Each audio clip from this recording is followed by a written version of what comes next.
네, 저 결국 해내는 사람들의 원칙 시작할 건데요. 오늘 6장, 내 인생의 최고 결정자는 누굴까? 바로 정답은 나 자신인데요. 여기와 관련돼서 얘기합니다. 금융 거품에 따른 가짜 호황은 많은 이들의 머릿속에 나의 행복을 책임지는 사람은 내가 아닌 다른 누구라는 믿음을 소리 없이 심어줬다고 하거든요.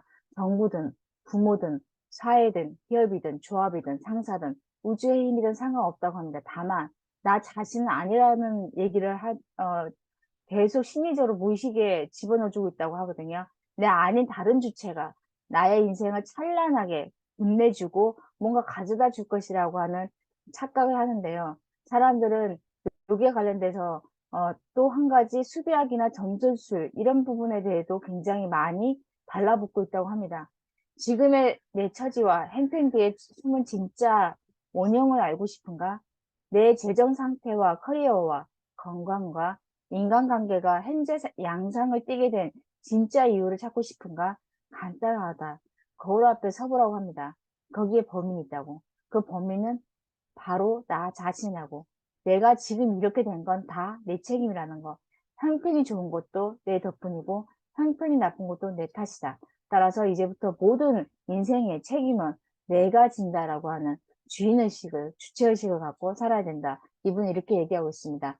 내 인생과 현 상황을 100%내 책임으로 인식한다는 것은 자책감에 찢은 사람이 된다는 뜻이 아니라 자기를 객관화하고 강력한 정신 에너지를 발휘하겠다는 의지의 표현이라고 합니다. 스스로에게 이렇게 물을 필요가 있다고 합니다. 나의 어떤 행동이 이런 결과를 낳았지? 나는 얘의 어떤 사고방식이 이런 현재 지금 처지를 만들었지? 그동안 내가 이 사람에게 어떤 말을 했고 어떤 말을 하지 못했기에 이 사람이 이런 반응과 태도를 보일까? 나의 어떤 믿음이 이런 결과로 이어졌을까? 지금과 다른 결과를 얻으려면 나는 어떻게 해야 할까? 그래서 새벽 독서를 하고 있습니다. 내 인생은 나의 거. 이제 내 삶을 100%내 책임 아래 둔다는 것은 내 인생의 주도권을 전적으로 내가 가져오겠다. 그래서 누구에게나 자신의 인생을 선택할 능력이 있고 나는 그 능력을 충분히 발휘할 수 있다라고 하는 믿음이 가지라고 합니다. 내 인생은 내가 한 선택들의 결과고 자신의 인생이 마음에 들지 않는다면 선택의 진로 들어갑니다. 여기에 장애인이 되신 분이 인생을 극복한 케이스가 있는데 그 영상 2분짜리라서 간단히 보고 다음 말씀 넘어가 볼게요.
Together along those streets of San Francisco, I learned one of the most valuable lessons that we could ever put to work in our entire lives. And if I could leave you as you go off to your homes from this meeting with one thought written down in your brain, it would be the knowledge that what we focus on in life.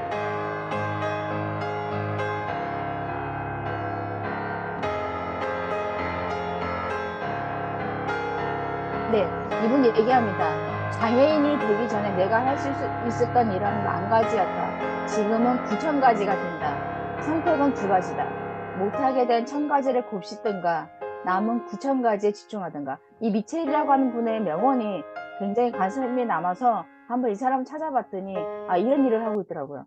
핑계 없는 무덤. 원하는 모든 것을 갖춘 인생을 창조하고 싶은가? 그렇다면 자기 변명을 멈추는 것이 좋다.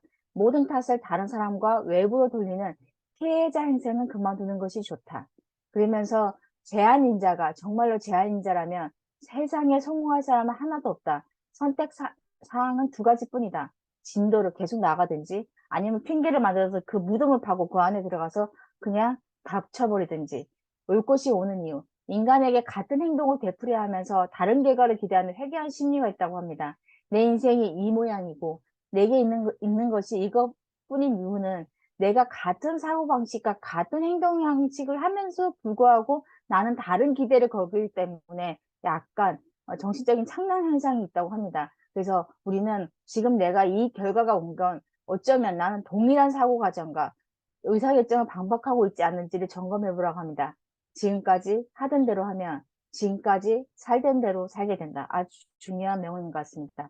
같은 실수를 반복하면 그것은 더 이상 실수가 아니다. 선택이다. 내가 그렇게 선택한 거라고는 얘기고요. 지금까지 하던 대로 하면 지금까지 살던 대로 살게 된다. 때 때린 얘기. 결과가 진실을 말한다. 나의 상황은 내가 선택한다. 나이팅게일도 성공 개발학에서 굉장히 많이 얘기하는데요. 1970년대 이 사람이 이 저자의 멘토였다고 합니다. 그는 인간이 자신이 생각하는 모습대로 되기 때문에 자신이 바라는 것에 초점을 맞춘 긍정형 생각으로 자신의 상황을 스스로 선택해야 하며 그렇지 않으면 얹지 않은 상황이 나를 선택하게 된다고 가르쳤다고 합니다. 따라서 협박처럼 들리지만 이 말은 다른 사람들의 상황이 뒤엉켜 흐르는 물길에 휩쓸려 끌려가거나 다른 사람의 견해, 다른 사람들이 짜놓은 그 판에 내가 장기의 말처럼 움직이는 대신 그냥 내가 내 스스로 원하는 곳을 가겠다고 하고 결심을 하고 그 상황의 주도권을 내가 가져와야 된다고 합니다. 자기 인생을 자기가 100% 책임지지 않는 사람은 그렇게 하는 사람들 밑에서 일하게 된다. 이거 진짜 직장 일을 하면 100% 공감하는 말인 것 같습니다. 마음에 들지 않는 것이 있다면 그것을 바꿔보라고 합니다. 그것을 바꿀 수 없다면 그것을 보는 방식을 바꾸라고 과거에 살지 말고 책임지고 스스로를 업그레이드 하라고 합니다. 내 인생의 수지 관리 필요하다고 합니다. 내 주변에 사람들이 누가 있는지를 살펴보라고 합니다. 나쁜 징후로 보이는 사람은 섣불리 내 인생에 들어놓지 말라고 합니다. 남들이 나를 대하는 방식은 내가 어떤 사람인지를 보여주는 것이 아니라 그들이 어떤 종류의 인간인지를 보여준다고 합니다. 내 인생의 수지 관리 반드시 하라고 인간관계에 관련돼서 굉장히 많이 얘기하더라고요. 세상은 내가 아는 만큼 베푸지 않는다. 내가 행동하는 만큼 베푼다. 고학력자가 흔히 하는 오판이 있는데요.